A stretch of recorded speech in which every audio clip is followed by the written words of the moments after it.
Hello, I'm Susan Bonner. Good evening, I'm Talia Schlanger, sitting in for Chris Howden. This is As It Happens.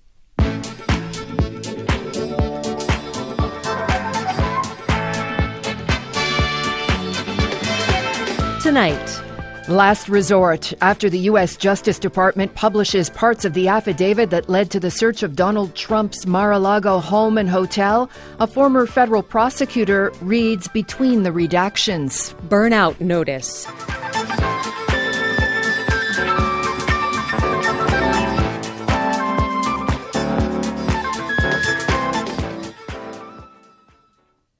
Donald Trump insists he isn't worried about the affidavit that led to the search of his Mar-A-Lago residence. The U.S. Justice Department released a heavily redacted version of the document today. The former U.S. president was quick to dismiss it as a, quote, total public relations subterfuge, unquote. But the affidavit contains allegations about the mishandling of some of the United States' most sensitive secrets. And that had some Democrats warning about damage to the security of the country. Gene Rossi is a former U.S. federal prosecutor and a former Democratic candidate for Lieutenant Governor of Virginia. We reached him in Washington, D.C. Mr. Rossi, what do these documents tell you about the investigation that is underway around the former President Donald Trump? It tells me, as a former federal prosecutor, that this investigation has gone to a very high level. To get a search warrant against the President of the United States home, former president, is a monumental ask on the part of the Justice Department. And they went through an incredibly meticulous process to develop probable cause for the following. When President Trump left office, left the White House, he committed at least two crimes, arguably, by the Department of Justice affidavit. One, he violated the Records Act. Number two, he violated the Espionage Act when he left. Because, why? He willfully and knowingly, allegedly, took documents that were top secret SCI. That is the gold standard of classified documents. They should never leave a secure facility. He brought them to his summer home, if you will, and kept them in an unsecured location. That is a violation of the law, period. End of story. He does not dispute that he had the documents. Clearly, the box loads of them have been taken out on two separate occasions, once with the search warrant and 15 boxes before that. So that is not in doubt. But the former president says, I didn't do anything wrong because I declassified these documents before I left office.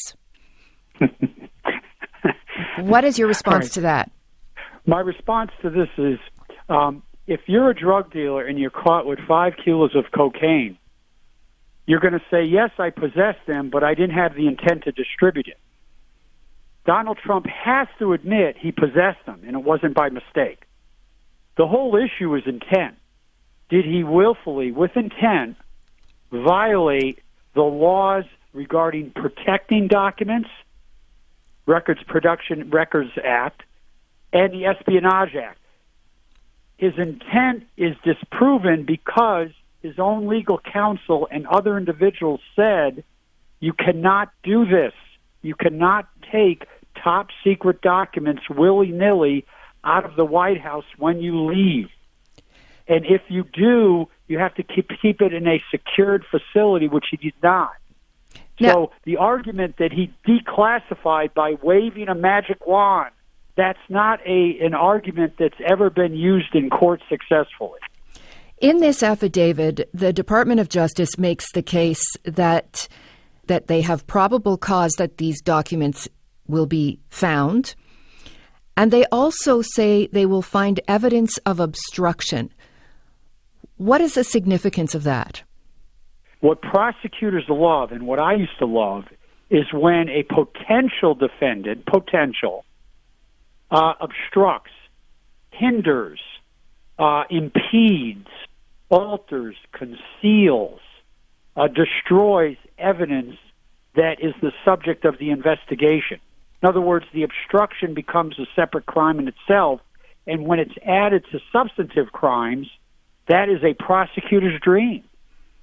And the affidavit and also the memorandum of law that was also released today warns about the danger of providing too much information on what they refer to as a roadmap for their investigation. And how concerned are you that today's release might undermine this investigation? I'm very concerned, and I'll tell you why.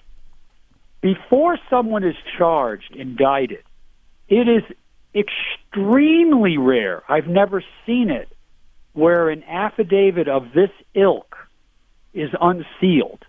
Usually after someone's charged and awaiting trial, it is unsealed because the defendant is entitled to this under federal discovery rules. But before someone is charged, and last I looked, President Trump has not been charged yet. It's extremely rare, and the reason is this. It does have the potential effect of hindering investigations, impeding investigations, and even though names are redacted, people can kind of figure out from inferences who's cooperating and when, and it can lead to witness intimidation. Can I ask you, as you read through this document, did you see anything to suggest a motive? In the document itself, not really, because everything's redacted, but I can speculate.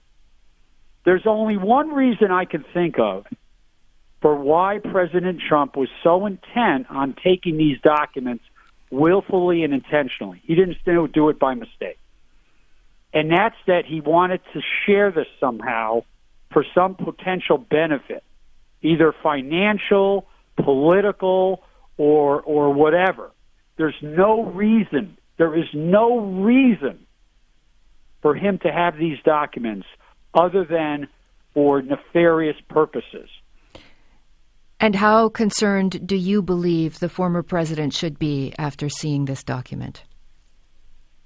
I think the amount of perspiration on his brow is probably increasing each week. I didn't think he'd be indicted for the first impeachment trial.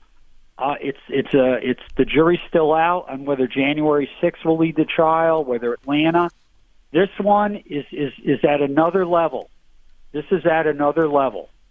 I predict there is probably a 60% chance, maybe 70%, that by May of next year he will be facing charges involving this search warrant. Mr. Rossi, thank you for your time today. Susan, thank you. Gene Rossi is a former U.S. federal prosecutor and a former Democratic candidate for Lieutenant Governor of Virginia. We reached him in Washington, D.C.